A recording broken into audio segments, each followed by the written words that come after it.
Hello and welcome to Billboard. My name is Jeff Benjamin and I'm here in Seoul to bring you guys a very special interview. We're going to be talking to DPR IAN today, an artist who truly defines the crossover.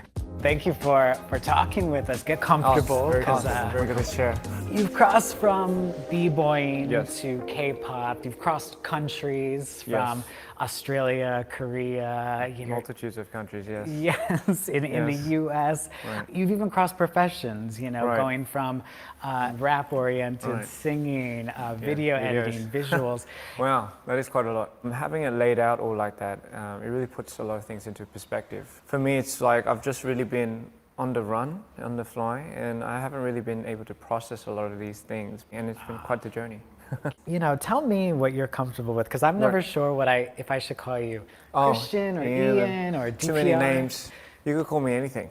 Okay. Yeah, so I'm called anything now. No, I'm just kidding. No, literally, like you just said, you pointed out there's so many errors I've been through. Pertaining to those errors, I think that's where a lot of the names came out of. So without even me knowing, like Rome was from my C Clown days, Right. And then it goes into Christian, which was the videography days, and now it's Ian. So I guess, Ian is perfect, yeah. Because I guess, who were you in those early days that shaped you musically? Right. Those first musical inspirations in Australia. Goodness me. So I think, obviously back then in Australia, my name was Baron. That's my Korean name, like Pardon, right? So I think I was exposed to music at a pretty early age. And I still remember my dad bought me a birthday gift, I believe. He bought me the first music CD that and back then obviously we had CD players. So What CD was it? So the CD was Daft Punk, and it was Discovery.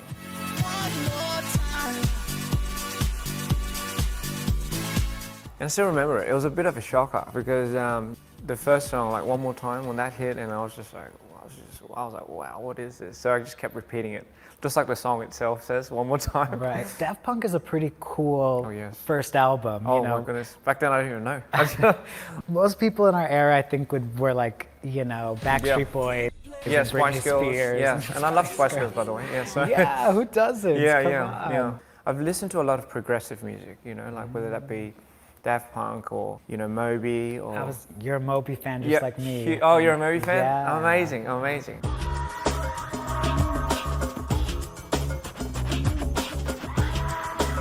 I just love the progression of having each instrumental just kind of coming in and just really defining the sound layer by layer.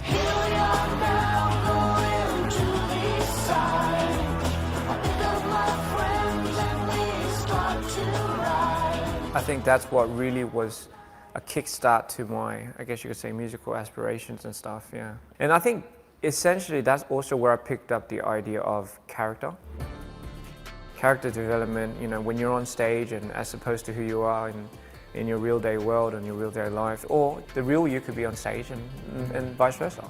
And I always found that very entertaining because you can literally be whoever and whatever you want to be. One of the first characters that I think we might know you for would be your YouTube channel. Right, B-Boy BU, right? This was right around the cusp of finishing my high school years, and I was a good grade A student up till year 11. I went rogue after that. I was like, what? I don't need any of this. I'm just gonna dance my heart out, So I think that was a very interesting period of time. I think it was just something I needed to use as a venting, like a ventilation, I guess you could say. Even the ideals of a b-boy is having a stage name where you can call yourself or people can know you for. That's how you would be identified as when you go on stage. So my one was b-boy BU. Shout out to my mum. My mum was the one that thought about this. And BU was, at the time, Baramu, which was U is my last name.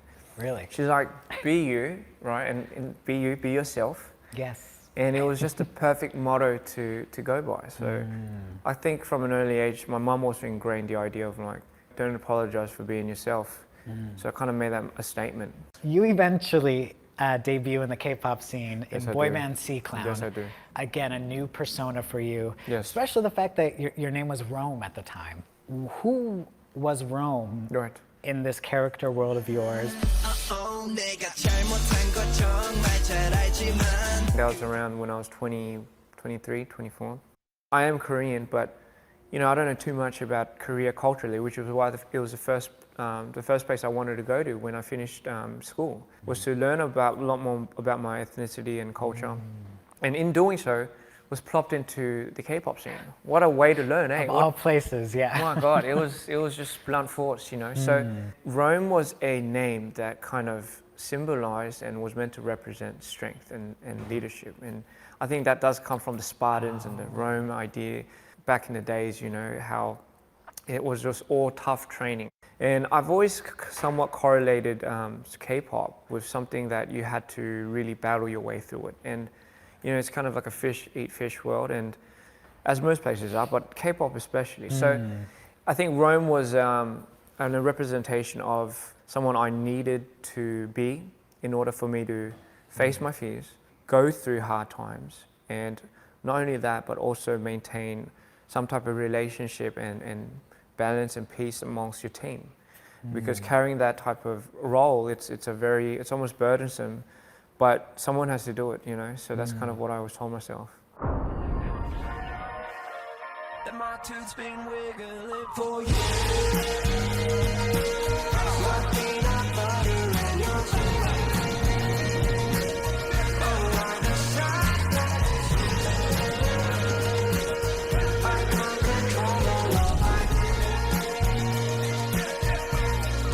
Early mid 2015, yes, you made some moves on your social medias. Oh yeah, changing your social media name to your name, Christian Yu. Yeah. I remember specifically the bio/description you changed, and I wrote it down so I didn't forget. They turned me into something I am not. Never forget what I did for you. Wow! Oh my God, where'd you find that? Oh come on! Where'd you pull that out of? This is the crossover. We are crossing paths. Holy smokes, man. Changing the name feels like a big move. Yes. But also, I think the fact that you having your own social media gave you a bit of power that maybe you might have not had come before 2012 or earlier than that. So. You're right. And it all kind of stems back to be you, B-boy, be you, being yourself, right? So quite ironically, I was myself, even when I was in the C-Clown days. But the K-pop scene, obviously you're more, I guess, propelled to being a product of someone else's curation. And just me personally, I need to do it myself. I need to make, if it's the music or if it's the dance or if it's the visuals. So for me, I think personally, I had a bit of a hard time doing that, which is why that statement came out. They're trying to make me something that I'm not. Granted, the experiences were absolutely great, great and bad, by the way, but I don't regret it a single bit because it does shape you to who you are going to be and who you are at that present time. I think Rome was it was actually the most important process and step to becoming Christian Yu. Once I guess I was ready, Christian Yu had to come out. Because, after that, you move on, you meet the DPR guys, you guys start building the first big music video projects I remember seeing your name specifically attached to. Yeah. It's like Bobby from Icon's Hold Up video, from Winners, Bobby, Taeyang's Wake Me Up. Oh, yes. And I remember you're credited as plus Ian, parentheses DPR. Yes. This is the beginning of that DPR world. Tell me about creating this, building this. You're one of the co-founders. It was originally the Pink Reels. So D was director. So that was the original acronyms. People keep asking me, why was it pink? I do like pink, right? But essentially, it's a color that I kind of always saw in my dreams. But later on, after I started adopting the name Christian, Christian was a name that really I had actually as more or less as a kid. Other than Baron. So you know how it's plus Ian.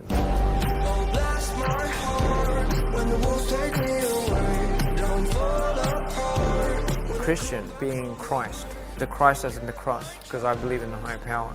And that was the Christ and an Ian. Interesting that you caught that.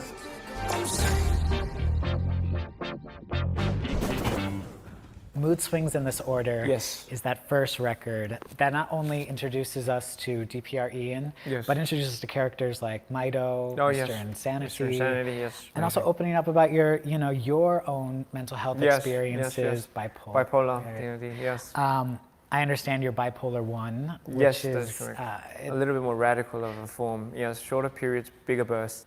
I think artists especially maybe even those from the idol world. Yes. It's tough to open up to the media about it, but you're very open about it. The less we communicate, the more problems arise in the world. And I think the more nonchalantly you talk about it, as if you talk about what you're going to eat, you know, and what favorite food you have, the more you expose more of a less of a serious thing everyone has to kind of perceive it as. It is a serious topic, I'm not saying it's not, but how people can perceive it is all based on perspective. This is just personal, by the way, ladies and gentlemen. I spent my night on melting snow, just turning my sorrows into pure gold. And I laugh inside, cause you won't know I was here from the moment the lights showed. Making these characters my own insanity that represents my manic lows or my manic highs can be portrayed as a superhero to me, you know. And for me, seeing it in that light also reassured me that I could coexist with this indefinitely. And I think that's kind of the message that I want to bring across. I don't have all the answers to everyone's problems, but at the end of the day, I do want to be someone that can represent you when you are going through something. And if it remotely even can touch base with you on any level, then, you know, I'm doing my job. So that's essentially it, yeah. Yeah, it's a comfort for sure, you know, Yes. and you know, these stories continue on through Mood Swings Into Order, Into Order, it the does. first full length, but also your first Billboard 200 entry. Oh, really? Yes, it Okay. was. Oh, And I don't know if you would have Yeah, remembered this, but no. I shared it, you know, with your fans on Right. Twitter at the Right, time. Twitter, yes, You just yes. wrote, "That's crazy," with like a little crying, happy Yeah, face, you know, yeah. emoji. No, I was over the moon for that too, yeah. And I guess, you know, again, I want to give you so much credit because this independent movement, Right. these stories that are so personal to you, this music that is so Right. personal to you, you know, how does it feel to kind of see that recognition in that way? It's interesting that you asked. I've never really expected any of that as I was starting this. Even if it affects one person and if it's enough to change one person's world and for the better, then that was enough for me. For the longest time, I felt like I had somebody else inside me. And I wanted to give more meaning, more substance. And if you're going to do it, you got to do it.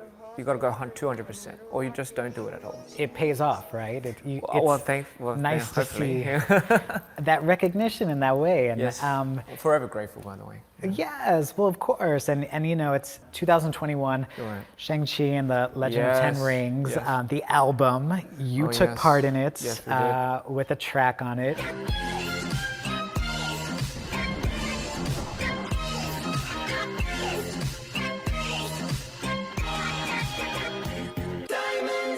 Because that album also hit a number 160 on the Billboard 200. Yeah. Oh, wow. And Okay. you know, again, it's you and a ton of artists on there. DJ Snake, 88 Rising. You know, a yeah. ton of diversity. Even, you know, some Yeah. unexpected. I remember BB and Mark Twain are on there, Oh, yeah, and yeah. interesting names on Yes, there. So yes. it was a cool track like Diamonds and Pearls, which I felt the Diamonds. Beatle references. Never know if what she wants is possible.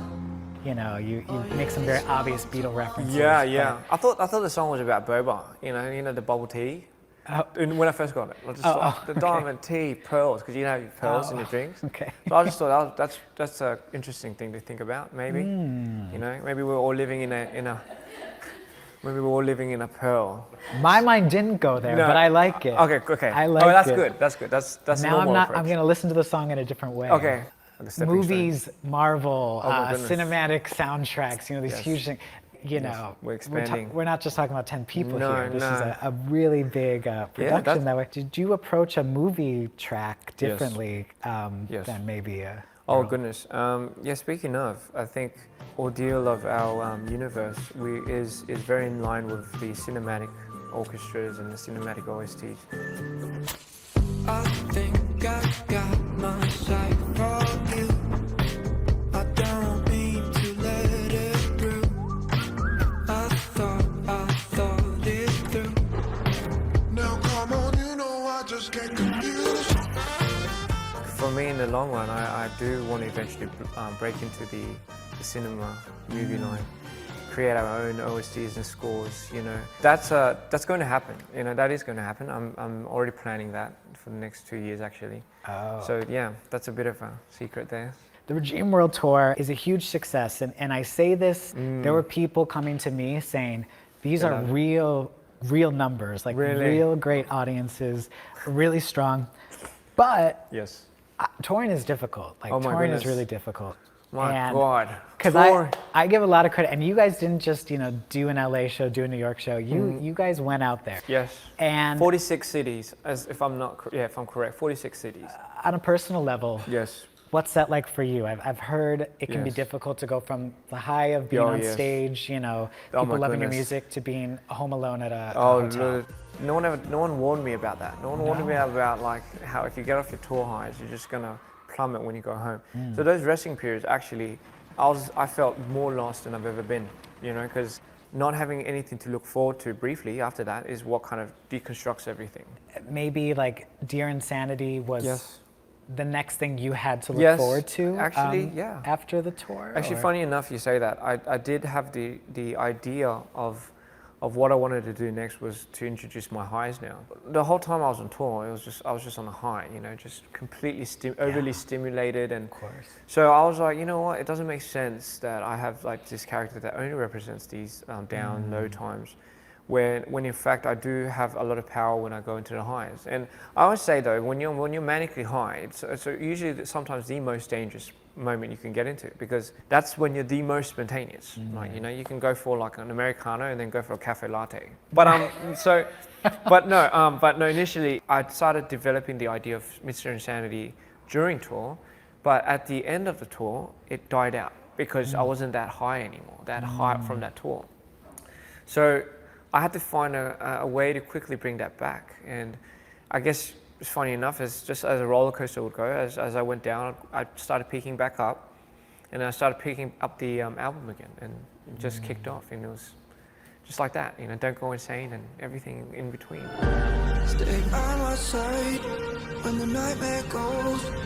I've been feeling distant, just way out of control, but I laugh inside, just so you can burn the dark when it's time for me. So just stay. You've talked about how it's a bit of a sidetrack, Yes. of the overall stories, that you've been telling. But I noticed, that brightness. Talking about pink now, there's a little more. Oh, yes. There's purples and pinks, and You hit it on the spot. Yeah, that's what a pink. And You got it. Yeah, go back to pink. it also ends up on the Billboard 200. You hit a new peak as an artist. You had this great release party in New York. Oh my God! Yeah, we had so much fun, by the way, me and Jeff. The moment that really resonated, and it was a beautiful night. We were in this little movie theater. Yes. You got to unveil for the first time your Right, it visuals. was, yes. That's when we saw Don't Go Insane. Yes. Seriously, it means the world. I've never done something like this, but we should do this a lot more often. I'm rather enjoying this a lot. So thank you so much again. And it's time to get drum responsibly now. I just wanna shake off this bad cold. But at the end, and I don't know if this was a surprise for you, but was. there's a whole montage of your collaborators, colleagues, family Friends, members, everyone, friends. People giving you messages saying, Yes. congratulations, Yes. you did it. Yes. And I thought that was I love that you pointed that out. Really that was my important. favorite. That was my favorite moment of the night. I always say there is absolutely no point in doing this alone. There is absolutely no I in team. For sure, unless you're spelling team completely differently. That's so to say. I think for me it's more important that I'm doing with the people that I can cherish these moments with. Otherwise, I don't really see the point in doing this. It's just as much as it is for the public. It is just as much of value for the people that you do it with. I think that's really where a lot of the magic stems from. Yeah. Have you opened up more to collaborations? The idea of collaboration. Or is there anything on your bucket list, or Absolutely. are you still? In the beginning, initially, it was about more of bringing the characters to life. So it would have been a little weird to bring certain artists into that joint. But now, actually, I am opening my doors to collaborations. And recently, after a long hiatus of directing other people's videos, I DPR Plus Ian or Christian or Cross Ian did make a comeback with the I use video. And action! I mean, correct me if I'm wrong. Yes. I felt you were Yes. very excited about that Oh project. my goodness, yes, excited, absolutely excited and exhausted, but excited. Yes, you're right. And IU, right? Not someone Yeah. we might expect a DPR collaboration with. This is what I like. I like the idea of like you couldn't have called it, you know. And I'm always down for experimentation, you know. I love doing that with my food, you know. I love mixing things that people might disagree with, but you know, at the end of the day, it does create something new. Were you the kid like dipping his fries in his milkshakes? Oh, I mean, above and beyond. Yeah. You know, I dip my tomato sauce in my milkshake. Sorry, No. you could edit that part out. Wow, that's Sorry. unholy. No, it's unholy. Yeah. Come down to the other line. The way that you move through all your heat, they never will understand that you are always my do or die.